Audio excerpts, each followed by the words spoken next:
जम्मू में प्रधानमंत्री नरेंद्र मोदी ने चुनावी रैली को संबोधित किया। बोले जम्मू कश्मीर में बीजेपी के प्रति लोगों में उत्साह। पीएम मोदी बोले जम्मू कश्मीर के लोग 3 खानदान से त्रस्त हैं, जनता यहां पर बीजेपी की सरकार चाहती है। पीएम मोदी ने कहा जम्मू कश्मीर के लोग आतंकवाद और अलगाववाद नहीं चाहते, यहां के लोग शांति और अमन चाहते हैं। मोदी बोले पहले 2 चरणों में बीजेपी के पक्ष में जबरदस्त वोटिंग हुई। पहली बार जम्मू कश्मीर में लोगों की इच्छा वाली सरकार बनने जा रही है।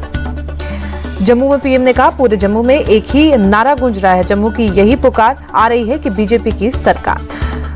पीएम ने कहा जम्मू के साथ दशकों से भेदभाव हुआ, बीजेपी दशकों के भेदभाव को दूर करेगी। पीएम मोदी बोले पहले सीमा पार से गोलियां चलती थी, हमारी सरकार ने गोली का जवाब गोले से दिया। जम्मू में पीएम ने सर्जिकल स्ट्राइक का जिक्र किया। बोले ये नया भारत है, घर में घुसकर मारता है, कांग्रेस सर्जिकल स्ट्राइक के सबूत मांगे। जम्मू कश्मीर की बानी सीट से कांग्रेस प्रत्याशी काजल राजपूत ने किया चुनाव प्रचार, घर घर जाकर जनता से वोट मांगे। एनसी नेता उमर अब्दुल्ला ने बीजेपी पर साधा निशाना, कहा झूठ बोले बिना बीजेपी राजनीति नहीं कर सकती। हरियाणा और जम्मू कश्मीर चुनाव पर बोले कांग्रेस अध्यक्ष खड़गे हरियाणा में कांग्रेस की जबरदस्त जीत होगी, जम्मू कश्मीर में भी हमारे गठबंधन की जीत निश्चित है। हरियाणा में फरीदाबाद में यूपी सीएम योगी ने चुनावी रैली की, कांग्रेस पर साधा निशाना। बोले समस्या का नाम ही कांग्रेस है, देश में जितनी भी समस्याएं हैं वो कांग्रेस की देन। सीएम योगी बोले कांग्रेस देश की समस्या का नाम और बीजेपी केवल समाधान।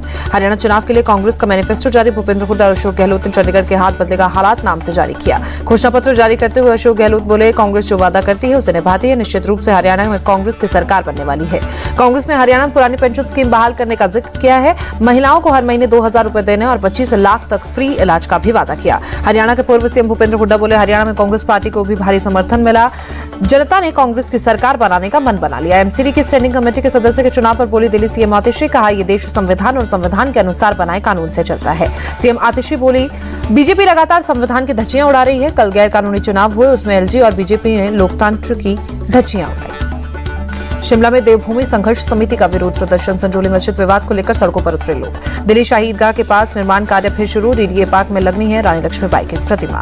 जुमे की नमाज के चलते कल रोक दिया गया था काम, एमसीडी ने आज फिर मूर्ति शिफ्ट का काम शुरू किया। यूपी के बरेली में 2 समुदायों के लोगों के बीच में झड़प, ईंट पत्थर चले, दोनों पक्षों के लोगों में जमकर नारेबाजी हुई। अवैध धार्मिक स्थल में नमाज अदा करने और दीवार तोड़े जाने पर बवाल, पुलिस ने केस दर्ज कर 10 लोगों को गिरफ्तार किया। ओडिशा के भद्रक में विवादित पोस्ट को लेकर पत्थरबाजी, कई पुलिस वालों को लगी चोट, शहर में बढ़ाई गई सुरक्षा व्यवस्था। ओडिशा के भद्रक हिंसा मामले में पुलिस का एक्शन, पुलिस ने 9 लोगों को हिरासत में लिया, इलाके में धारा 163 लागू, इंटरनेट सेवा बंद। जबलपुर में निर्माणाधीन मस्जिद को लेकर हंगामा, वीएचपी और बजरंग दल का प्रदर्शन, गायत्री मंदिर की जमीन पर अतिक्रमण का आरोप। तेजस्वी यादव के ट्वीट पर बोले बिहार के मंत्री मंगल पांडे को ट्वीट करने के अलावा क्या करते हैं, उन्हें बिहार से कोई लेना देना नहीं है, वो विकास के नाम से चिढ़ते हैं। केंद्रीय मंत्री और बीजेपी अध्यक्ष जेपी नड्डा पटना पहुंचे, एयरपोर्ट पर कार्यकर्ताओं ने स्वागत किया। बिहार के पटना में बीजेपी अध्यक्ष जेपी नड्डा ने बीजेपी के नेताओं के साथ बैठक की। जेपी नड्डा ने सांसद विधायकों के साथ चर्चा की। मुंबई यूनिवर्सिटी के चुनाव में शिवसेना यूबीटी की जीत पर बोले संजय राउत, ये जीत से साफ हुआ कि महाराष्ट्र का युवा शिवसेना उद्धव गुट के साथ। गोवा में सीएम प्रमोद सावंत ने लगाया जनता दरबार, रविंद्र भवन में सुनी लोगों की समस्याएं। झारखंड विधानसभा चुनाव में जेडीयू एजेएसयू के साथ गठबंधन करेगी बीजेपी। झारखंड के प्रभारी और असम सीएम हेमंता ने किया ऐलान, बोले पितृपक्ष के बाद गठबंधन की घोषणा करेंगे। मध्य प्रदेश के सीएम मोहन यादव ने भोपाल में अधिकारियों के साथ बैठक की, बीज की उपलब्धता और वितरण को लेकर समीक्षा बैठक की। कांग्रेस महासचिव के सी वेणुगोपाल से मुलाकात पर बोले हिमाचल के मंत्री विक्रमादित्य सिंह, के सी वेणुगोपाल के साथ सकारात्मक चर्चा हुई, नेम प्लेट विवाद समेत कई मुद्दों पर बातचीत हुई। इस्तीफे की खबरों पर बोले विक्रमादित्य सिंह, ये चंदू खाने की खबरें हैं, इन खबरों पर प्रतिक्रिया देने की जरूरत नहीं है। नेम प्लेट विवाद के बीच हिमाचल कांग्रेस अध्यक्ष प्रतिभा सिंह का बयान, बोली हम पार्टी आलाकमान के आदेशों का पालन करते हैं, कुछ तत्व बेवजह मुद्दा बनाते हैं। मुंबई में वक्फ संशोधन बिल को लेकर चर्चा, जेपीसी की बैठक में हाथापाई, पुलिस ने बीएनएस की धारा 196, 115, 2 समेत कई धाराओं में केस दर्ज किया। कर्नाटक के मुख्यमंत्री सिद्धारमैया के खिलाफ एफआईआर दर्ज, मुद्दा केस में लोकायुक्त ने दर्ज किया एफआईआर, केस में सिद्धारमैया की पत्नी और उनके भाई का नाम भी। कोलकाता में टीएमसी नेता अभिषेक बनर्जी के नाम का इस्तेमाल कर धोखाधड़ी का मामला सामने आया, अभिषेक बनर्जी ने ऑफिस से पुलिस में शिकायत की। पीएम मोदी ने शहीद भगत सिंह को किया नमन, एक्स पर लिखा मातृभूमि के स्वाभिमान की रक्षा के लिए अपना जीवन बलिदान करने वाले अमर शहीद भगत सिंह को जन्म जयंती पर शत शत नमन। पीएम मोदी ने लता मंगेशकर को उनकी जयंती पर याद किया, एक्स पर लिखा लता दीदी और मेरे बीच एक विशेष बंधन था, मुझे उनका स्नेह और आशीर्वाद प्राप्त करने का सौभाग्य मिला है। लता मंगेशकर की जयंती पर मशहूर सेंट आर्टिस्ट सुदर्शन पटनायक ने पूरी में रेत पर तस्वीर उकेर कर श्रद्धांजलि दी। न्यूयॉर्क में विदेश मंत्री एस जयशंकर और कैरिबियन कम्युनिटी के विदेश मंत्रियों के साथ की मीटिंग, स्वास्थ्य, आईटी, फिनटेक, क्षमता निर्माण, नवीकरणीय ऊर्जा और खाद्य सुरक्षा को लेकर चर्चा। न्यूयॉर्क में विदेश मंत्री एनरिक रीना के साथ भारत CLSC विदेश मंत्रियों की बैठक, इंफ्रास्ट्रक्चर, स्वास्थ्य, स्वच्छ ऊर्जा और क्षमता निर्माण पर चर्चा। एमपी के सागर में इन्वेस्टर्स मीट का आयोजन, सीएम मोहन यादव मीटिंग में शामिल, इन्वेस्टर्स के साथ चर्चा। भारत में घुस रहे 9 बांग्लादेशी और 8 बच्चों को असम पुलिस ने पकड़ा, पूछताछ के बाद वापस सीमा पार भेजा असम, सीएम हेमंत ने ट्वीट कर जानकारी दी। यूपी का गाजियाबाद में खाद्य विभाग ने 48 दुकानों के सैंपल लिए, 4 लोगों के खिलाफ एफआईआर दर्ज, 4 दुकानों को दिया गया नोटिस। एसडीएम सिटी गंभीर सिंह के मुताबिक हमें कुछ जूस की दुकान में गड़बड़ी की शिकायत मिली थी, दोषियों के खिलाफ कार्रवाई। भुवनेश्वर में चेन स्नैचिंग गिरोह का भांडाफोड़, पुलिस ने 3 झपटमार को गिरफ्तार किया, गिरोह के पास से 8 सोने की चैन, 2 मोटरसाइकिल, कई फोन बरामद किए गए। तमिलनाडु के थैनी जिले में बस पलटने से हादसा, बस में सवार 15 छात्र, 2 टीचर घायल।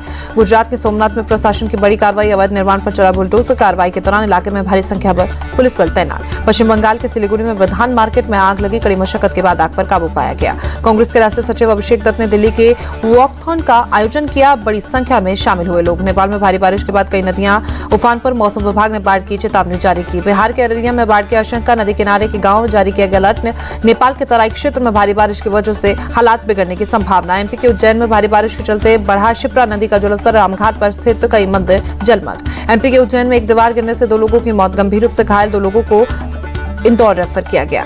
यूपी के अयोध्या में भारी बारिश, तेज बारिश के बाद सरयू नदी उफान पर। आंध्र प्रदेश के तिरुपति में भारी बारिश, सड़कों पर गाड़ियों की रफ्तार थी। मुंबई के मरीन ड्राइव पर समुद्र में ऊंची लहरें उठी, मौसम विभाग ने पहले ही जारी कर रखा था हाई टाइड का अलर्ट। जम्मू कश्मीर के बालटाल में अमरनाथ ट्रैक पर हुआ ताज बर्फबारी, सड़कों पर बिछी दिखी मोटी बर्फ की चादर। आर अश्विन एशिया ने टेस्ट मैचों में सबसे ज्यादा विकेट लेने वाले पहले भारतीय बने। एशिया में अश्विन ने 420 विकेट हासिल। टीम इंडिया के कप्तान रोहित शर्मा ने इंटरव्यू में किया खुलासा, टीम के नए हेड कोच गौतम गंभीर को बताया खड़ूस, पूर्व कोच राहुल द्रविड़ को बताया अलग किस्म का इंसान। टीम इंडिया के युवा खिलाड़ियों पर दिया रोहित शर्मा ने बयान, कहा हर युवा खिलाड़ी का मैच के दौरान रोल अलग, लगातार मौका देने से बढ़ता है युवा खिलाड़ी का मनोबल। आईपीएल 2025 में पहले कोलकाता नाइट राइडर्स ने खेला बड़ा दाव, वेस्टइंडीज के पूर्व क्रिकेटर डेविन ब्रावो को बतौर मेंटोर फ्रेंचाइजी के साथ जोड़ा।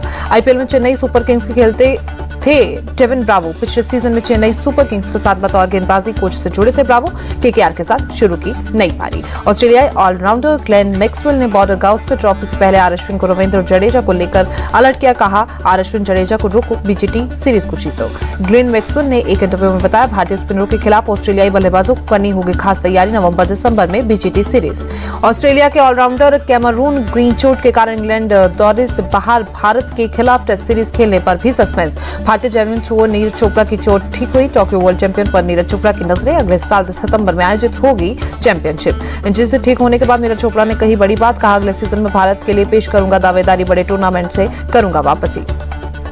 जेवलिन थ्रोअर नीरज चोपड़ा ने खेल मंत्री मनसुख मांडविया से की मुलाकात, खेल मंत्री मांडविया ने भविष्य के लिए शुभकामनाएं दी। तेलंगाना के मुख्यमंत्री शतरंज चैंपियंस अर्जुन एरिगेसी और हाइका द्रोणावल्ली को 25 लाख रुपए का इनाम दिया, सीएम रेवंत रेड्डी ने दोनों का सम्मान किया। पेरिस पैरालंपिक में डबल मेडल विजेता मनु भाकर ने की बड़ी बात, कहा ओलंपिक में 2 ब्रॉन्ज मेडल जीतने के बाद भी जीवन में कुछ भी नहीं बदला।